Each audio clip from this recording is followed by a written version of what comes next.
Amazônia, o maior tesouro da biodiversidade do planeta e reguladora do clima global. Em 2025, o mundo voltará os seus olhos para esse ecossistema único quando Belém do Pará sediar a COP30, a maior conferência climática do mundo.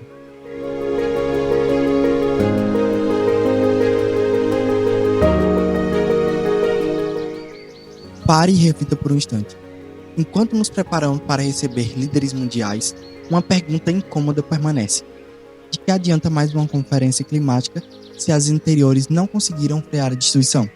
Meu nome é Pedro Thiago, sou aluno do 5º semestre do curso de Publicidade e Propaganda e hoje nós vamos explorar 3 dimensões interconectadas que raramente são discutidas juntas: a COP30 e as suas contradições, o discurso publicitário verde que mascara a realidade e por que a justiça ambiental precisa estar no centro deste debate.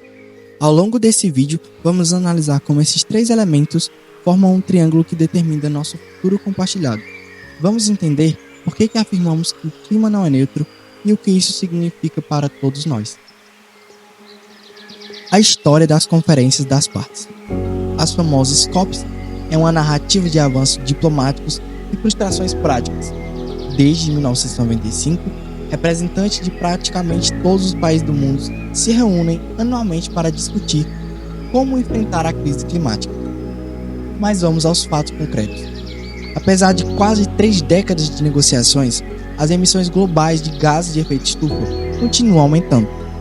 O aquecimento global, que deveria ser limitado a 1,5 graus Celsius, caminha para ultrapassar 2,0 graus Celsius ainda neste século. Este não é apenas um fracasso diplomático, é uma sentença para milhões de pessoas ao redor do mundo.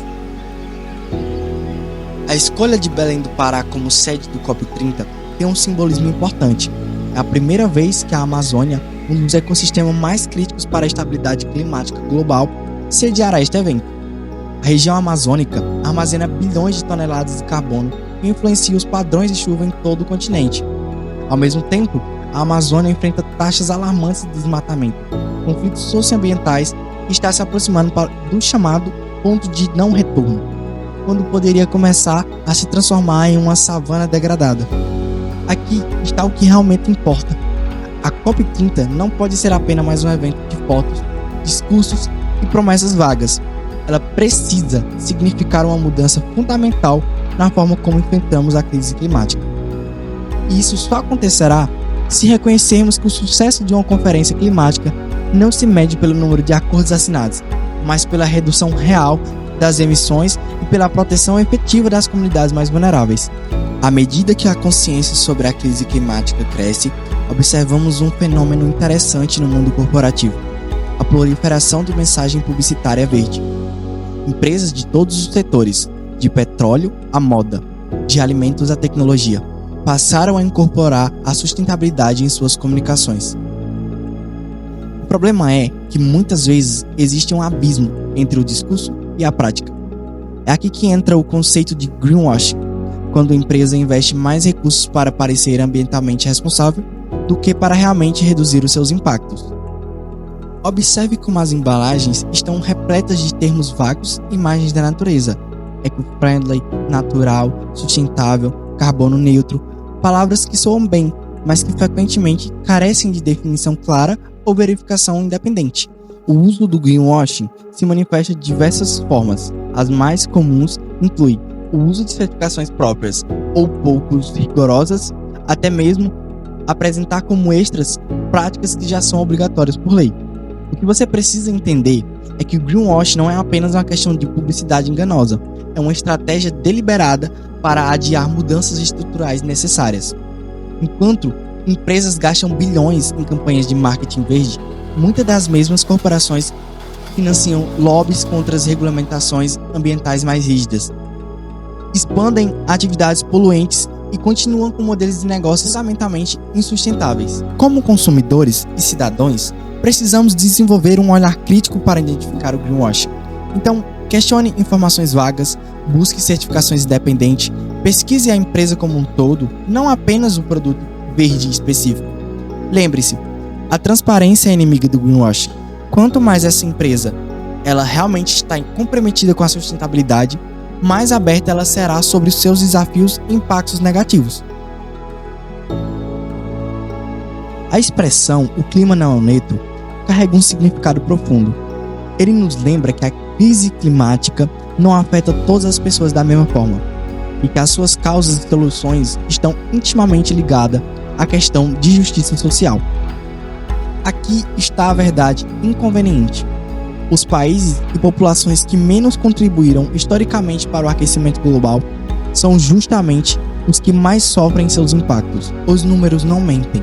Os 10% mais ricos do planeta são responsáveis por quase metade das emissões globais de gases de efeito estufa.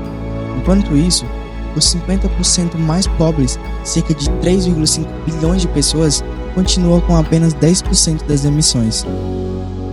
A justiça ambiental é um movimento que busca corrigir essas desigualdades. Ela reconhece que as questões ambientais e sociais são inseparáveis e que qualquer solução para a crise climática precisa considerar dimensões de raça, classe, gênero e geopolítica.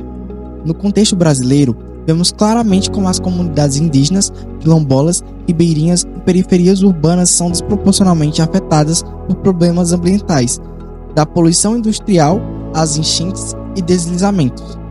Quando dizemos que o clima não é neutro, estamos afirmando que não existe solução puramente técnica para a crise climática. Toda política ambiental tem dimensão social e ética. A boa notícia é que as soluções mais efetivas para a crise climática são justamente aquelas que também promovem a justiça social. Quando territórios indígenas são respeitados, a floresta fica mais protegida. Quando investimos em transporte público de qualidade, reduzimos as emissões e melhoramos a mobilidade urbana para todos. Chegamos ao ponto em que podemos conectar os 3 elementos que discutimos: a COP30, o discurso publicitário verde e a justiça ambiental. Como eles se relacionam e o que podemos fazer a respeito? À medida que a COP30 se aproxima, veremos cada vez mais empresas e governos adotando uma retórica ambiental. Haverá patrocinadores, campanhas publicitárias e promessas grandiosas. O desafio será distinguir entre compromissos reais e greenwashing, entre políticas que promovem justiça climática e aquelas que apenas preservam o status. O que você pode fazer? Muito mais do que você imagina. Primeiro, desenvolva um olhar crítico. Questione o discurso verde das empresas e dos governos. Exija transparência, dados concretos e métricas verificáveis. Segundo, conecte-se com os movimentos por justiça ambiental. Apoie comunidades na linha de frente da crise climática. Terceiro, pressione por uma COP30 verdadeiramente inclusiva e transformadora, onde as comunidades mais afetadas tenham voz. A COP30 na Amazônia representa uma oportunidade histórica para o Brasil e para o mundo, mas o seu sucesso dependerá não apenas do que acontece durante 2 semanas de conferência, mas do engajamento contínuo da sociedade civil. Lembre-se, o clima realmente não é neutro, nem as empresas, nem os governos e nem nós devemos ser. Obrigado por acompanhar esta análise sobre a interconexão entre a COP30, o discurso publicitário e a justiça ambiental. Se este conteúdo foi útil para você, compartilhe com quem precisa ouvir essa mensagem. Nos comentários, conte-nos quais são os aspectos dessa discussão que você mais achou relevante e quais ações você pretende tomar em relação à crise climática.